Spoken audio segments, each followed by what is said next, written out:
आज की वीडियो में हम बात करेंगे कि हमें अपने मृतक जन की फोटो कहाँ लगानी चाहिए और कहाँ नहीं। इस संदर्भ में जब हम सोचते हैं तो बहुत ज्यादा दुविधा में पड़ जाते हैं, लेकिन हमारे धर्मशास्त्र में क्या कहा जाता है, तो आज यही जानेंगे। मृतक परिजनों का चित्र हमें घर में लगाना चाहिए या नहीं, अगर लगाना चाहिए तो कहाँ लगाना उचित रहेगा, और गलत स्थानों पर चित्र लगाने से क्या क्या हानि हो सकती है, ये सारी जानकारी आज की इस वीडियो में हम जानेंगे। तो वीडियो शुरू करने से पहले एक छोटी सी प्रार्थना कि चैनल को सब्सक्राइब कर लें, वीडियो को लाइक कर दें और कमेंट में हर हर महादेव जरूर लिखें, ताकि सबसे पहले ऐसी वीडियोस की नोटिफिकेशन आप ही तक पहुंच सके।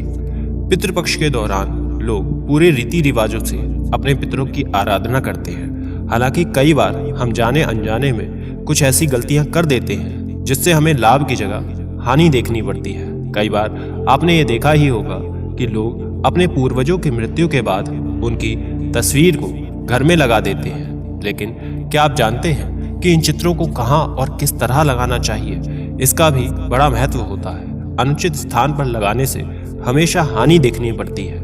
मृतकों के चित्र को वो देवी देवता के चित्रों के साथ लगा देते हैं, जबकि ऐसा करना बिल्कुल गलत होता है। इससे आपको लाभ की जगह हानि ही होगी, 100% हानि होगी। देवी और देवता पितरों से बढ़कर होते हैं और ऐसा करना देव दोष पैदा करता है। मृत लोगों के चित्र को घर के मध्य भाग में नहीं लगाना चाहिए, इससे आपका मान सम्मान कम होता है। इसके अलावा पश्चिम या दक्षिण की दीवारों पर भी लगाने से बचना चाहिए, इससे धन संपत्ति की हानि होती है।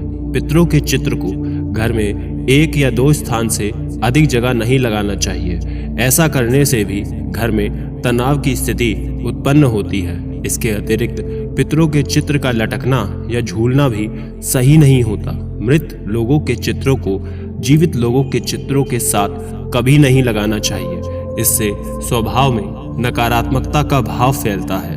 पूर्वजों के चित्रों को घर के शयन कक्ष या रसोई में भी नहीं लगाना चाहिए, इससे पूर्वजों का अपमान होता है और घर में हमेशा अशांति छाई रहती है। अब प्रश्न ये उठता है कि मृत परिजनों के चित्र को हम कहाँ पर लगाएं? तो जरूरी वास्तुशास्त्र के अनुसार यदि घर में पूजा पाठ का स्थान ईशान कोण यानी कि उत्तर पूर्व में है, तो पितरों के चित्र को पूर्व में लगा सकते हैं। वहीं यदि पूजा स्थल पूर्व दिशा में हो तो चित्र ईशान कोण में लगा सकते हैं। यदि पूजा घर से भिन्न किसी दूसरे कमरे में पूर्वजों के चित्र लगा रहे हैं, तो इसे आप उत्तर दिशा की दीवार पर लगा सकते हैं, जिससे उनका मुख दक्षिण दिशा की तरफ होगा। ये उनके लिए सर्वोत्तम स्थान है। घर के किसी एक ही स्थान पर पूर्वजों की तस्वीरें लगाएं, और वो भी स्थान ऐसा होना चाहिए कि दिशा दोष से मुक्त हो। जब भी चित्र लगाएं तो चित्र के नीचे किसी गत्ते का प्रयोग करना चाहिए, जिससे चित्र लटकता हुआ या झूलता हुआ दिखाई न दे। घर के पूर्वजों का चित्र केवल आपके देखने के लिए है, किसी दूसरे के लिए नहीं। अतः किसी ऐसे स्थान पर लगाएं जहां पर किसी अतिथि की दृष्टि ना पड़े। आप भी उन्हें प्रतिदिन ना देखें तो ही अच्छा है। ये सही है कि आपकी भावना उनसे जुड़ी हुई है, लेकिन हर दिन उन्हें याद करने से इसका प्रभाव आपके भविष्य पर बुरा पड़ेगा। ये भी माना जाता है कि हर समय पूर्वजों को याद करते रहने से मन में उदासी और निराशा का भाव विकसित होता है। अगर आप पूर्वजों के चित्र को अनुकूल स्थान पर नहीं लगाते तो आपको कई प्रकार की अड़चनों का सामना करना पड़ सकता है, जैसे कि मानसिक अवसाद, व्यापार में नुकसान, परिश्रम के अनुसार फल ना मिलना, विवाह या वैवाहिक जीवन में समस्याएं, या संक्षिप्त में कहें तो जीवन के हर क्षेत्र में व्यक्ति और उसके परिवार को बाधाओं का सामना करना पड़ता है। पितृदोष होने पर अनुकूल ग्रहों की स्थिति, गोचर, दिशाएं ठीक होने पर भी शुभ फल नहीं मिल पाते। कितनी भी पूजा पाठ, देवी देवता की अर्चना की जाए, किंतु उससे भी आपको शुभ फल नहीं मिल पाता है। माना जाता है कि हमारे ऊपर मुख्य रूप से 5 ऋण होते हैं: मातृ ऋण, पितृ ऋण, मनुष्य ऋण, देव ऋण और ऋषि ऋण। ये ऋण ना चुकाने पर हमें निश्चित रूप में श्राप मिलता है। पितृदोष 2 प्रकार से प्रभावित करते हैं: अधोगति व उधरगति।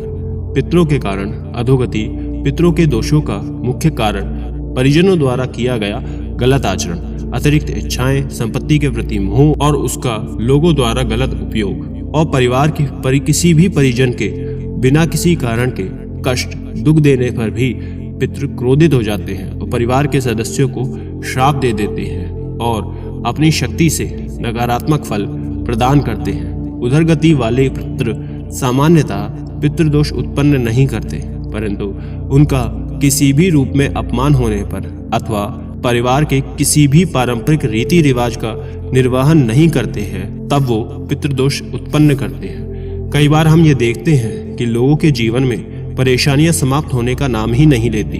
वो चाहे कितना भी समय या फिर धन खर्च कर लें, परंतु किसी भी कार्य में सफल नहीं हो पाते। ऐसे लोगों की कुंडली में निश्चित रूप से ही पितृदोष होता है।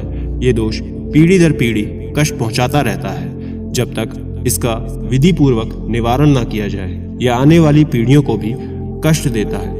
इस दोष से निवारण पाने के लिए कुछ विशेष दिन और समय तय किए गए हैं जिनमें इनका पूर्ण निवारण होता है। श्राद्ध पक्ष यही वो अवसर है जब पितृदोष से मुक्ति पाई जा सकती है।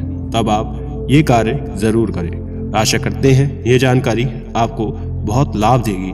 ज्यादा से ज्यादा लोगों तक शेयर करें ताकि उनका भी लाभ हो सके और आपको पुण्य मिल सके। राधे राधे।